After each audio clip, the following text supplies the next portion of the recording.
Hello hi good evening. कैसे हैं आप लोग? क्या आप जानते हैं कि एक प्रोडक्ट को सेल करने के लिए क्या चीज़ें रिक्वायर्ड होती हैं? एक बिजनेस को चलाने के लिए क्या फॉर्मूला जो सबसे ज़्यादा इम्पोर्टेंट है? यदि नहीं तो आज मैं आपको एक ऐसा फार्मूला बताने जा रहा हूँ जो कि आपके लिए बहुत ही ज़्यादा उपयोगी होगा। हेलो, मैं Anees Pandey, business strategy coach and the founder of the Brand Hub. आज मैं जो बात करने जा रहा हूँ, जिस फार्मूले की मैं बात करने जा रहा हूँ, उस फार्मूले को QQS कहते हैं।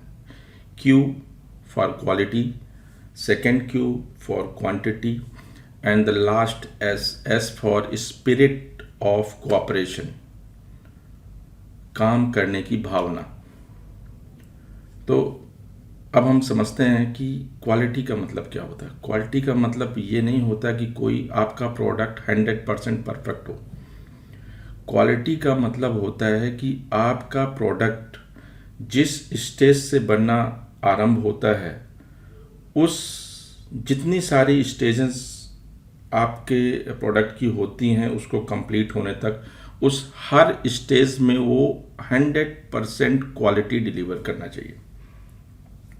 मान लीजिए एक प्रोडक्ट है जो कि एक सर्विस है। मान लीजिए एक सर्विस आप जो देना चाह रहे हो, उसका प्रोडक्ट अच्छा है, उसमें कंटेंट अच्छा है, वो अच्छे तरह से कलेक्ट किया गया है। लेकिन अगर वो प्रोडक्ट जिसके पास जा रहा है उसके काम का नहीं है, या उसके मानकों पे खरा नहीं उतर रहा है, तो वो प्रोडक्ट अच्छा नहीं होता है। Just a minute please. तो क्वालिटी आपके प्रोडक्ट की सबसे बड़ी धुरी होती है। आपका product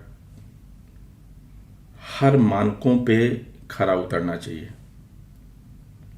you should have a world class product अगर आप उस प्रोडक्ट को सेल करना चाहते हो। आपकी सर्विस सॉरी आपकी सर्विस 100% क्वालिफाइड होनी चाहिए। दूसरी चीज़ जो आती है क्वांटिटी। क्वांटिटी, मात्रा। इसका मतलब ये नहीं होता कि आप कितनी मात्रा उस सर्विस की प्रोवाइड कर रहे हैं। मात्रा का मतलब होता है कि उस प्रोडक्ट के बदले में आप क्या दे रहे हो। एक प्रोडक्ट है, उस प्रोडक्ट को सपोर्ट करने के लिए what are the other services you are providing. आप एक सर्विस प्रोवाइड कर रहे हो। सर्विस का मतलब ये नहीं है केवल आपको सर्विस ही देनी है।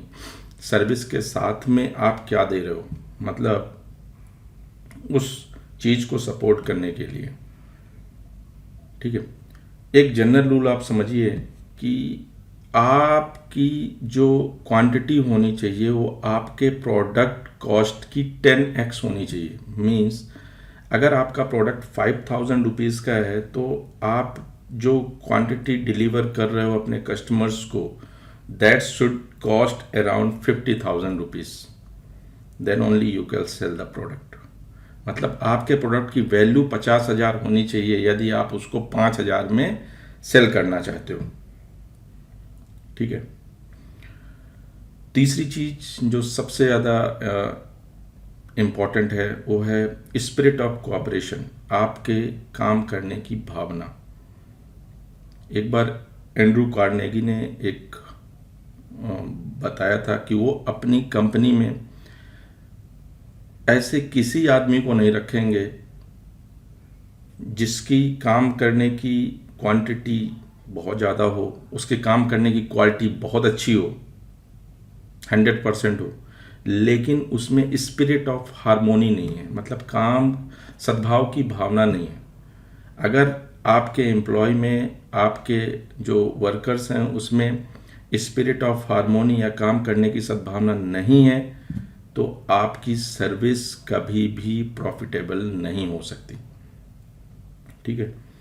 तो आप मार्केटिंग में हैं, प्रोडक्ट इंडस्ट्री में हैं, मेंटेनेंस इंडस्ट्री में हैं या किसी एजेंसी में हैं, तो हमेशा अपने बिजनेस की QQS रेटिंग के बारे में ज़रूर ध्यान दें। आप देखें कि आपके प्रोडक्ट की QQS रेटिंग कितनी है। Quality, quantity and spirit of cooperation, ये 3 चीज़ें। अगर आप इन 3 चीज़ों को कंप्लीट कर ले जाते हो, अगर इन 3 चीज़ों को आप बढ़ा ले जाते हो, तो 100% मैं आपको बोल रहा हूँ, आपका प्रोडक्ट कभी भी फेल नहीं होगा, आपकी सर्विस कभी भी फेल नहीं होगी। आपको अपनी कंपनी का एम्प्लॉय बनना पड़ेगा, इसमें कोई हर्ज नहीं है। Be employ of your company, तब आप उसको समझोगे। आपने आपको कस्टमर के शू पे रख के देखो, आप अपना प्रोडक्ट अपने को बेच के देखो। अगर आप अपना प्रोडक्ट अपने आप को बेच सकते हो तो you can sell to anybody in the world. That is the golden rule. हमेशा इन 3 चीज, जब भी कोई प्रोडक्ट बनाओ, कोई भी सर्विस बनाओ, कोई भी एजेंसी बनाओ, इन 3 चीज़ों का हमेशा ध्यान रखो। Quality, quantity and service. Thank you.